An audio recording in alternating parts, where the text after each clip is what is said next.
BJP করতে অনেক মানুষ শহীদ হয়েছে। স্থান আমি কখনোই কাউকে কাউকে আমি ভালো মনে করি না। তৃণমূল কাউকে আমি ভালো মনে করি না।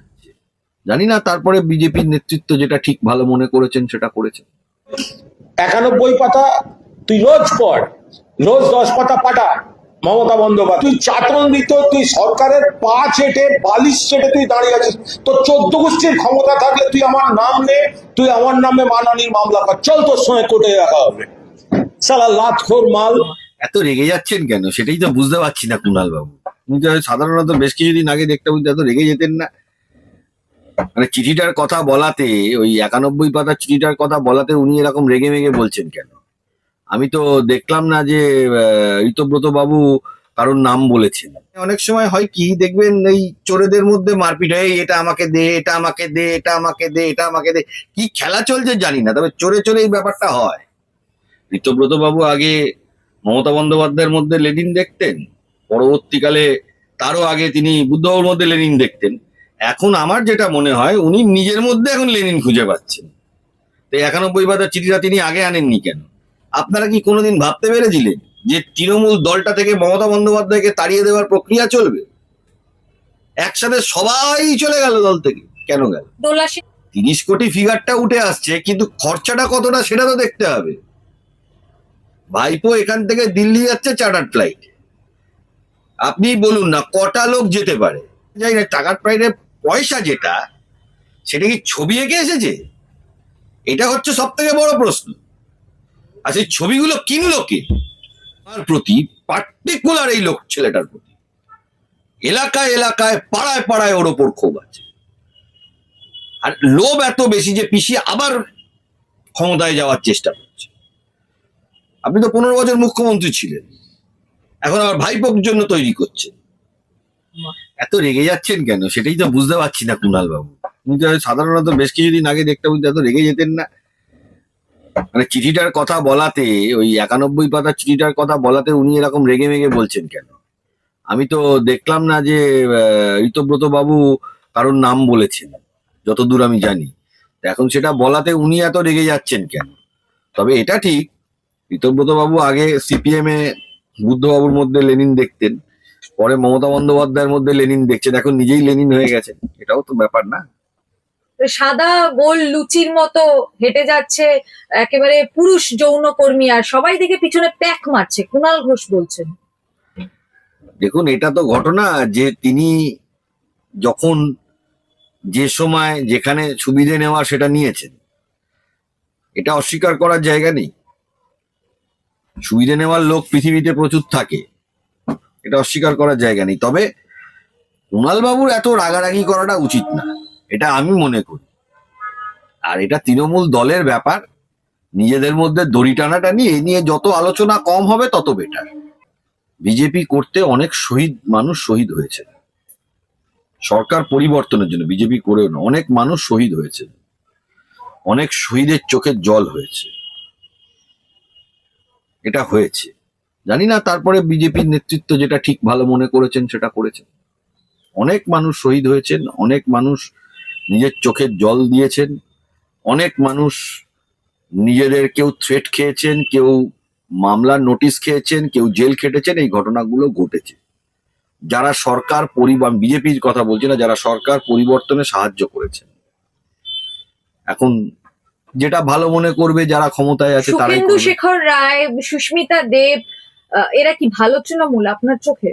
তাই কি বিজেপিতে স্থান? আমি কখনোই কাউকে আমি ভালো মনে করি না। তৃণমূল কাউকে আমি ভালো মনে করি না। আমি বললাম তো, সরকার যে পরিবর্তন হয়েছে, অনেক মানুষ মারা গেছেন, অনেক মানুষ জেল খেটেছেন, এই মানুষগুলো ভালো না?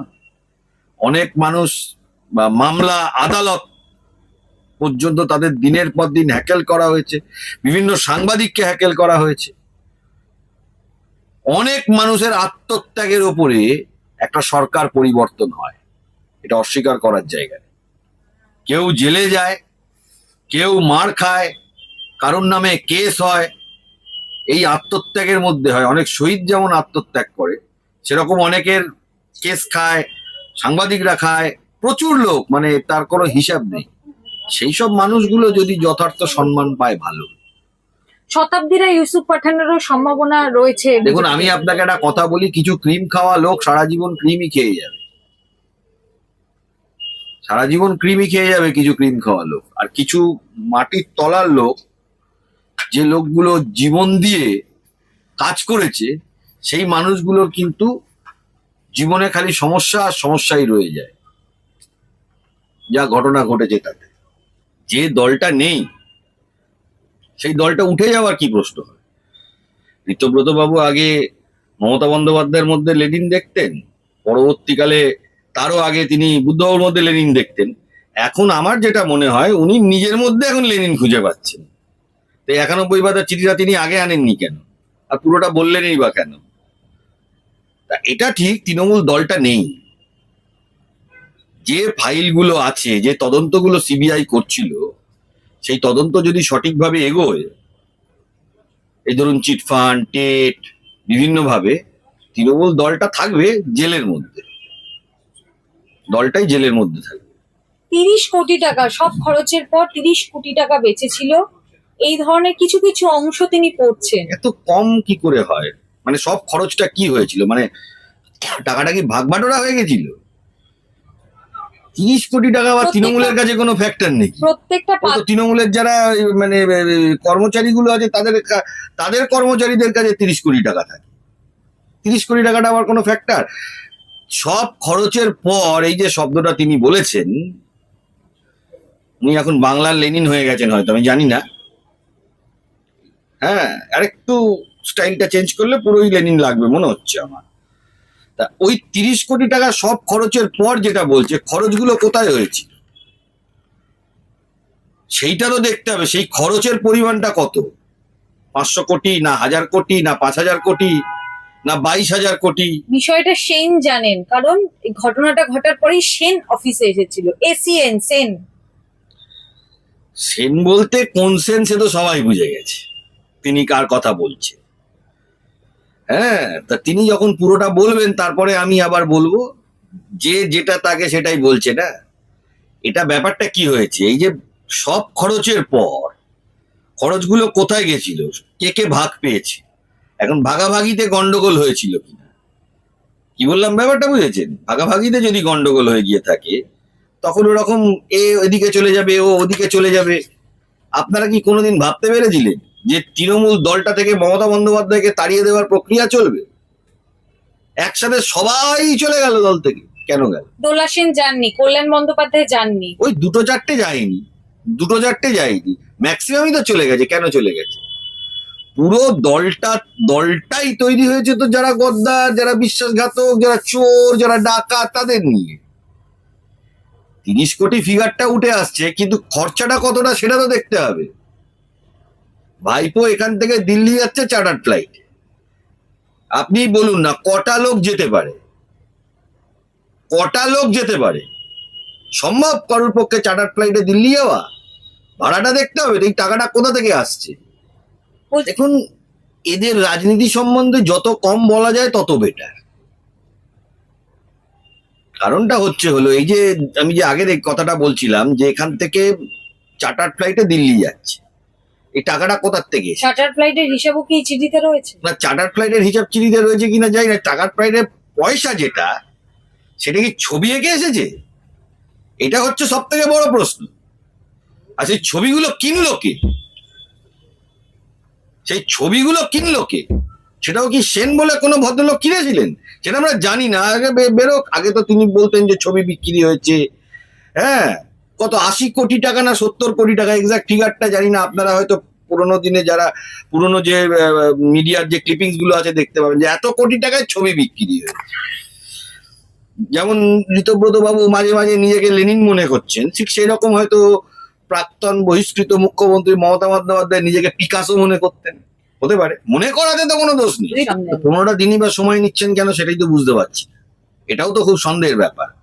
যদি ওনার কাছে এমন চিঠি থাকে যেটাতে তৃণমূল দলটা, মালিককে এই একটা প্রশ্ন, না যার হাতে এখন চিঠি এসছে সেই মালিক, প্রথমত যে লিখছে সে যেমন মালিক, সেই চিঠিটা যদি কারোর কাছে চলে যায়, যে কপিটা যাবে সে কপিটার তো সে মালিক। এখন তো উনিই মালিক, উনি তৃণমূল দলের মালিক বলে এখন নিজেকে বলে বেড়াচ্ছেন, তাই না? গদ্দার তো সবাই, কে গদ্দার নয় সেইটা বলতে হবে তো। কুণাল ঘোষ গদ্দার? কুণাল ঘোষ নাকি বলেছিলেন যে যত সারদার পয়সা তার বেনিফিশিয়ারি মমতা বন্দ্যোপাধ্যায়, এটা কিন্তু তিনি পাবলিকলি বলেছিলেন।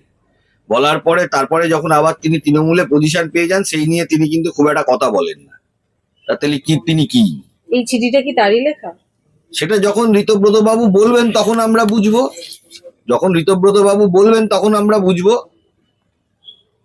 অনেক সময় হয় কি দেখবেন, এই চোরেদের মধ্যে মারপিট হয়, এটা আমাকে দে, এটা আমাকে দে, এটা আমাকে দে, এটা আমাকে দে, কি খেলা চলছে জানি না, তবে চোরে চোরে এই ব্যাপারটা হয়। ওনার এত লোভ থাকা ভালো না, ওনার এত লোভ থাকা ভালো না। 15 বছর মুখ্যমন্ত্রী ছিলেন, এবার রাজনীতি থেকে অবসর নিন।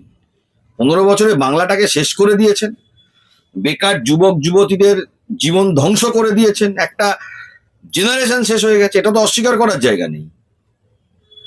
তার পরবর্তীকালে পশ্চিমবাংলার হাসপাতালগুলোকে ধ্বংস করে দিয়েছেন, অনেক করেছেন, আর লোভ রাখবেন না, এবার রাজনীতি থেকে অবসর নিন। বারুইপুর কাণ্ডে তিনি বারংবার বলছেন যে যারা আন্দোলন করলো তাদেরকেই জেলে পুরে দিল, 20 জন না 30 জন এখন অব্দি গ্রেফতার হয়েছে, যারা আন্দোলন করলো তাদেরকেই আপনারা গ্রেফতার করলেন। যারা গ্রেপ্তার হয়েছে তারা বলছে না, আপনার এত মাথা ব্যথাটা কেন, আপনি এত মাথা ব্যথা করছেন কেন?